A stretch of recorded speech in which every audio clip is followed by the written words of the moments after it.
Welcome back everyone. In the second part of the concept of nuclear deterrence will be discussed in this lecture, and then what are the different types of nuclear deterrence that exist. We will know about that. Now, while the term is often used broadly, the term of nuclear deterrence, its academic and operational contours were rigorously defined by policymakers during the Cold War rivalry between the United States and the Soviet Union. At its core, the deterrence involved the specific means and actions of a state or an alliance of states undertakes to prevent an enemy from initiating hostile acts. The US Department of Defense provides a foundational two-part definition of it. First, it is the prevention from action by fear of the consequences, and the second, that it is a state of mind.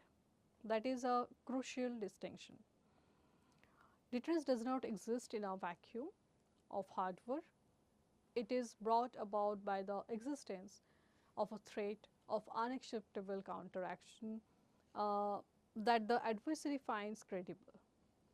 As we have learnt in the last lecture about the credibility element of deterrence. Therefore, we must also view the deterrence not only as a military posture, but also as a psychological or perceptual relationship between the two actors. Coming to the next, deterrence is primarily a perceptual concept.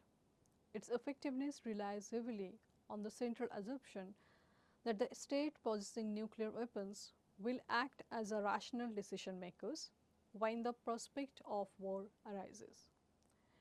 However, this theory presents a unique challenge for researchers. It is logically impossible to prove a negative because the success of deterrence is defined by the absence of nuclear war. We can never conclusively prove that the weapons were the specific cause of the peace. Despite these deep theoretical contestations that exist, states that possess these as arsenals continue to believe in the effectiveness of the doctrine. Interestingly, the most frequent measures of its success is not just the absence of nuclear exchange, but the belief that the nuclear weapons prevent the outbreak of large-scale conventional war between inherently hostile states. Coming to the next, we now turn the specific strategic categories, beginning with the deterrence by denial, followed by deterrence by punishment. In deterrence by denial, in many ways, it is difficult to characterize this as a pure deterrence strategy because it sits much closer to a war-fighting posture. The logic here is very straightforward, that you deter the adversary by denying them the possibility of victory in war. While this is the standard operating procedure for conventional military forces, which are designed to convince an enemy that an attack will be repulsed, it is quite rare in case of nuclear realm. A nuclear denial strategy requires a state to maintain forces that are not just for retaliation, but are equipped and ready to actually fight and win a nuclear exchange. In 1970s, a group known as victory theorists in the US argued that the US should possess sufficient strategic capability to emerge victorious from a nuclear conflict. Coming to the next, the theory of nuclear victory faces a massive hurdle. The sheer nature of the weapons themselves makes it really impossible to measure success or failure in a meaningful way. To illustrate this, consider a hypothetical scenario that one state might lose only 10 cities in a nuclear exchange, while managing to destroy hundreds of its adversary cities. By traditional military logic, uh, this might look like a win, the state that has destroyed 100 cities. However, the devastation caused by the loss of even 10 cities would likely make it a very pyrrhic kind of victory, a win so costly that it is, indistinguishable from a defeat. Now, this inherent reality of the nuclear weapons is why the theorists find it the deterrence by denial concept to be an extremely difficult and often dangerous capacity or capability to pursue in case of nuclear posture. Coming to the next, the concept of deterrence by punishment. In contrast to denial, in this concept, it is the category that encompasses most modern nuclear strategies. Through deterrence by punishment, this strategy does not aim to fight a war. Its objective is solely to prevent one by threatening a retaliatory strike that would inflict unacceptable damage. Before the arrival of nuclear weapons, the threat to do unacceptable damage was often seen as a bluff, lacked credibility. Nuclear weapons change this dynamic forever because the capacity to cause such damage through a nuclear attack is unquestionable. The threat became, automatically more credible, and this is the logic used by almost all nuclear armed states today, focusing the debate not only if they can punish, but on how much punishment is required to maintain the peace. Coming to the next, the central question for punishment-based strategies is determining exactly what constitutes unacceptable damage. In the 1960s, US Defense Secretary Robert McNamara attempted to qualify this for the Soviet Union. He proposed that the unacceptable damage meant the capacity to kill 20 to 25% of the population and destroy 50% of their industry. Now, McNamara's team calculated that this could be achieved with roughly 401 megaton equivalent delivered warheads.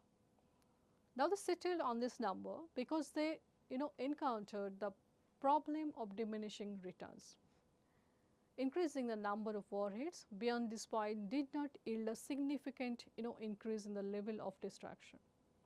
Now, this led to an era of arms control, such as the SALT treaties, where both superpowers for the first time accepted that deterrence required survivable and matching forces rather than endless expansion or arm race. Coming to the next, one of the most radical departures from Cold War bean counting is the concept of existential deterrence.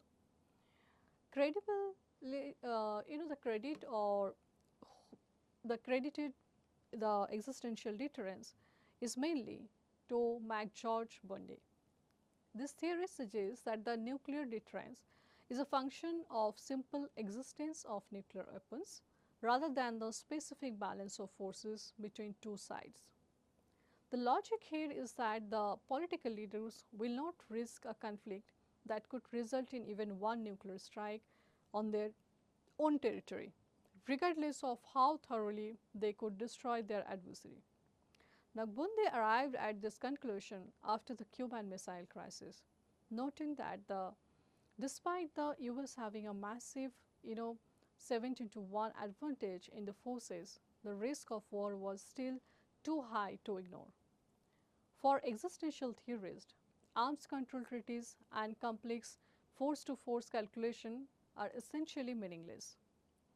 The existence of the weapon itself is the deterrent.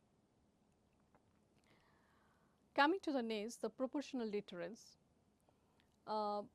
It's a variant of existential deterrence is the proportional deterrence. Originally developed by French strategists like Pierre Gallois to justify France's smaller force they frapped during the Cold War. They argued that the smaller arsenal could deter a much targeted, much larger adversary. Now, this concept that the smaller arsenal could deter a much larger adversary if the punishment threatened was proportional to the stake being defended. Now, essentially, as long as a smaller power can credibly threaten a few major cities of a larger adversary, it can achieve deterrence. Even if the smaller state is completely wiped out. Now, the larger power must face the risk of significant pain through this strategy. Now, this logic is very relevant to our region. For example, even though China has a significantly larger arsenal, India can achieve proportional deterrence against it as long as India's force can credibly threaten key Chinese value assets, such as the major cities that exist. And finally, we come to look at the specific posture of minimum and limited deterrence. Minimum deterrence is the stated policy of India, China and Pakistan involving the smallest force architecture necessary to maintain a threat. Both India and China pair this with a no first use policy. For India specifically, the focus is on the survivability of the nuclear force, ensuring it can endure an attack and still retaliate. Conversely, the term limited deterrence was popularized by Alastair Lane Johnston. He described as a perceived shift in Chinese strategy towards more accurate, longer range missiles and even war-fighting capabilities.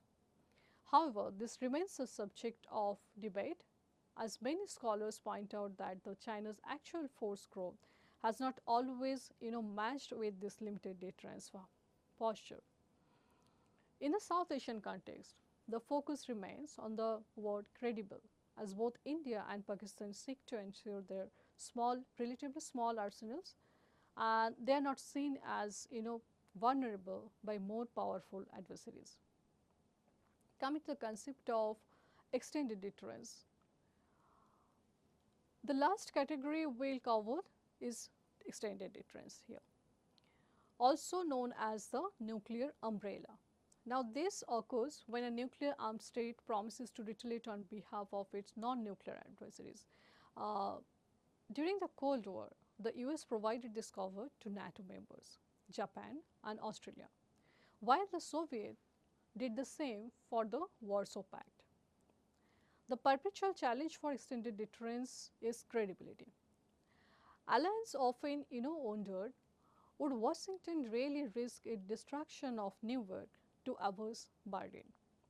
To solve this, US used the trip words, stations American troops on the front line so that they are, so that in case of any attack, it would automatically involve US casualties and force a response.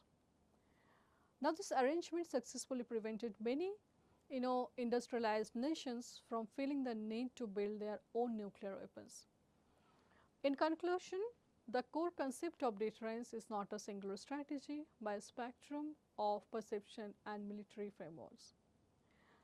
When whether through the direct threat of punishment or the effort to achieve denial or the lean logic of existential and proportional deterrence, the objective remains the same, that maintaining a state of mind in an adversary that the cost of aggression will always outweigh any conceivable gain. As a student of this subject, understanding these fundamental categories and the concept of different kind of deterrence is essential, as they provide the language through which in future, if we are reading more about the nuclear doctrines of different states or nuclear disarmament or arms control, this concept will help you to understand further about this subject. This concludes our lecture. Thank you for your time. In the next lecture, we will see the nuclear scenario in the Southern Asia. Thank you.